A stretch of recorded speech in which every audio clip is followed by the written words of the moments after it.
Karena sekarang kita ada di segmen Jawab List.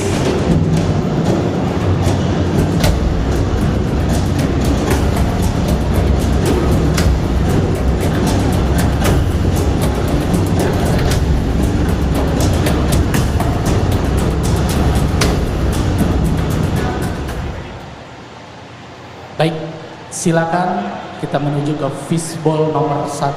Satu dulu. Silakan diambil satu kertas, dibaca, dan silakan langsung dijawab.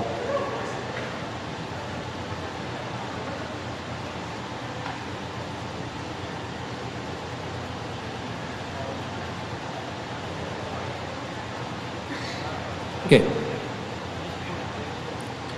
Apa yang Bapak akan lakukan untuk membuat pendidikan tinggi aksesibel? Silakan Pak. Timernya dong.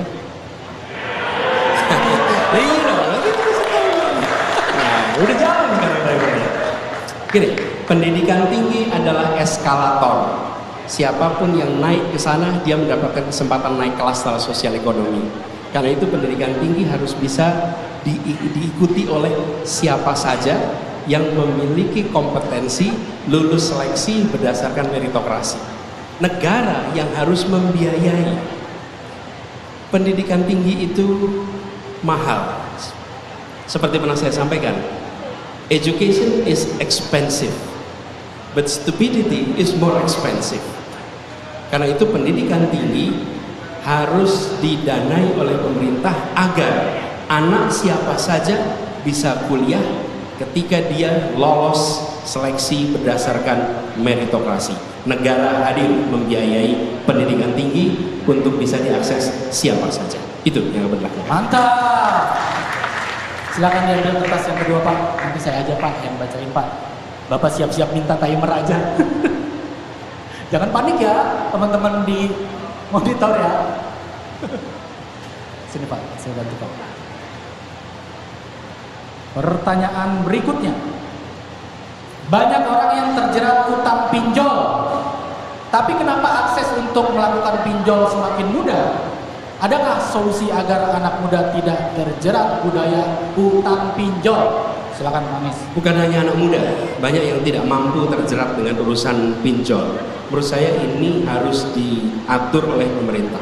Negara harus mengawasi, negara harus memberikan ketentuan yang tegas tentang pinjaman-pinjaman yang dilakukan secara online.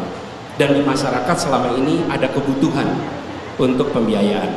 Tapi yang lebih penting sesungguhnya adalah membuat orang bekerja dan orang punya tabungan.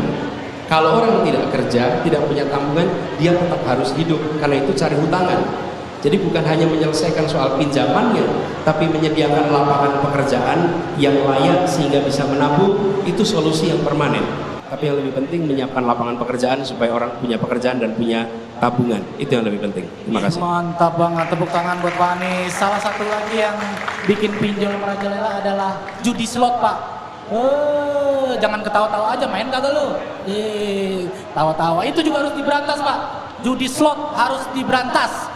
Apalagi kalau mainnya di ruang rapat paripurna.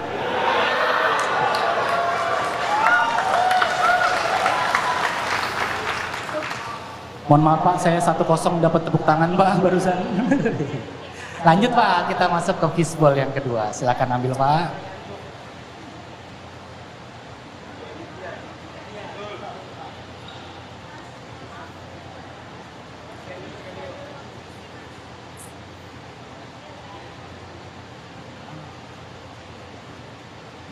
Pertanyaan ini pasti ada di kepala kita semua.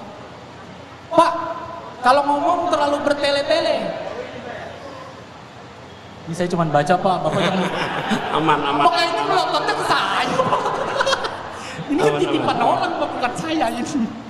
Pak, kalau ngomong terlalu bertele-tele, seperti seorang dosen. Di sini Pak harus tahu kalau Bapak itu politisi, bukan dosen. Kan orang dengernya jadi males.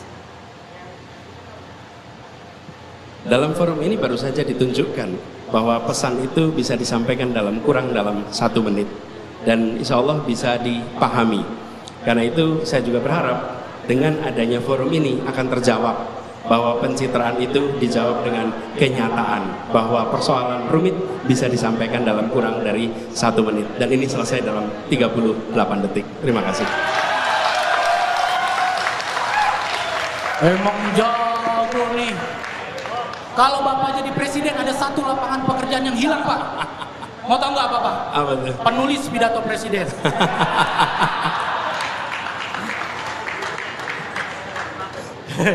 Lanjut, Pak. Siap. Nanti kita undang David aja jadi penulis. Hah? Nanti banyak punchline-nya, Pak. Tapi kalau Bapak butuh pantun, saya siap nyediain. Kan tadi udah nyebut paripurna. Besok ada paripurna DPR. Iya. Yuk. Maksud Bapak, saya diapain gitu, Pak? Lanjut. Nih, Pak. Dengerin baik-baik, Pak. Pak Anies, pergerakannya kurang masif. Banyak masyarakat yang masih bertanya-tanya apakah Bapak benar serius nyapres atau tidak.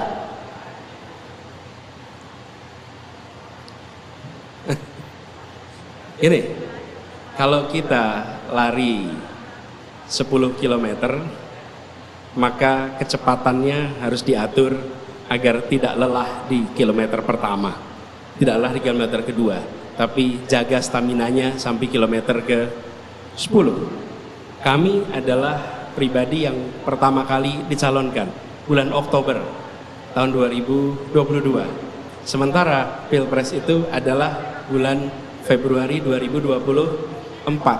Jadi secara hitungan waktu itu panjangnya kira-kira 17 bulan. Apabila 17 bulan itu dihabiskan di bulan-bulan pertama, habis tenaganya. Jadi berjalan yang konstan, yang stabil, semoga bisa sampai di finish dengan kecepatan yang tinggi. Itu jawabannya. Pak Anies, memangnya aman berkoalisi dengan partai yang bukan bagian dari pemerintah? Memangnya ini negeri yang berbahaya untuk warga negaranya sendiri? Tidak. Ini adalah negeri yang membahayakan. Kenapa jadi merasa tidak aman? Ini adalah partai-partai politik yang legal. Ini adalah organisasi yang sah dan tidak seharusnya berada di posisi oposisi kemudian merasa terancam, apalagi punya rasa takut. Dan sudah saatnya kita membuktikan bahwa di Republik ini merdeka untuk menentukan pilihan di mana saja, oleh siapa saja, dengan partai apa saja.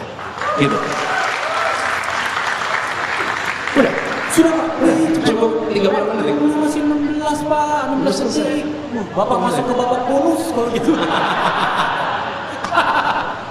Pak Anies mungkin dari tadi di kepalanya berpikir, saya jawab pertanyaan dulu, ada hadiahnya kan? Kenapa nanti panitia? Minta jawab panitia. Hadiahnya apa? Oke, kita sudah selesai di segmen kedua, jawab Nis. Sekarang waktunya kita berikan kesempatan untuk teman-teman yang sudah repot-repot hadir, Pak, di tengah kemacetan Jakarta, di tengah polusi udara.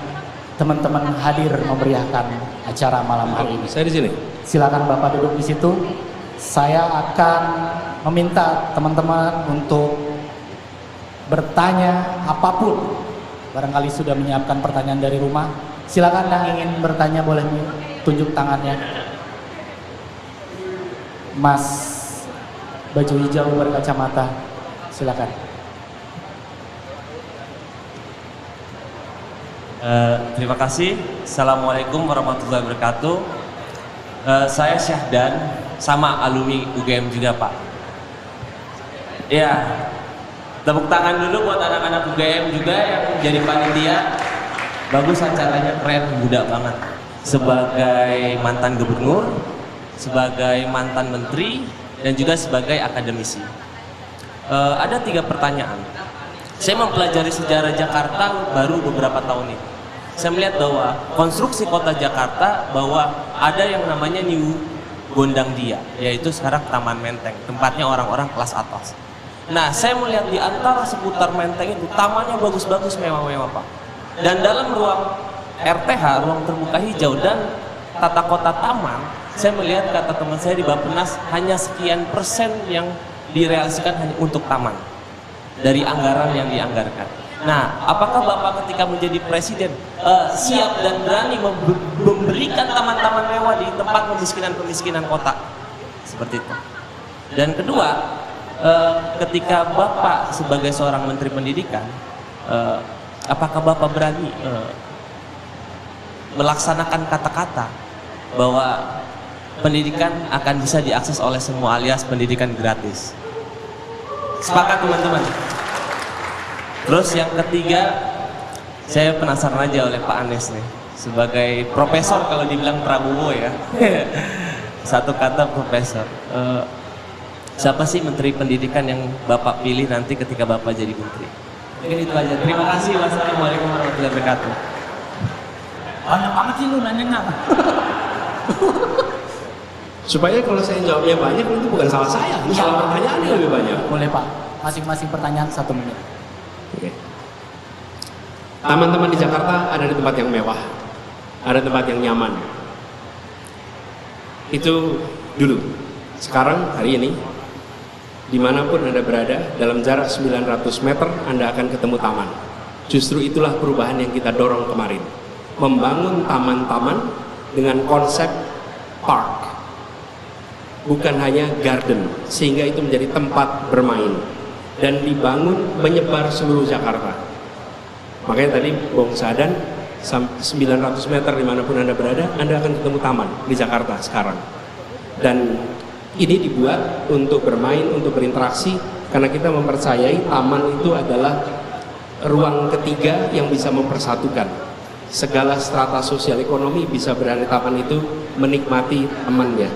Tidak ada taman dengan tulisan dilarang menginjak rumput, karena itu adalah taman sebagai garden. Itu jawaban nomor 1. Yang kedua, pendidikan untuk semua. Ini adalah prinsip, bukan hanya pendidikan untuk semua, Bung Sahdan, tapi pendidikan berkualitas untuk semua. Berkualitas itu kata kunci.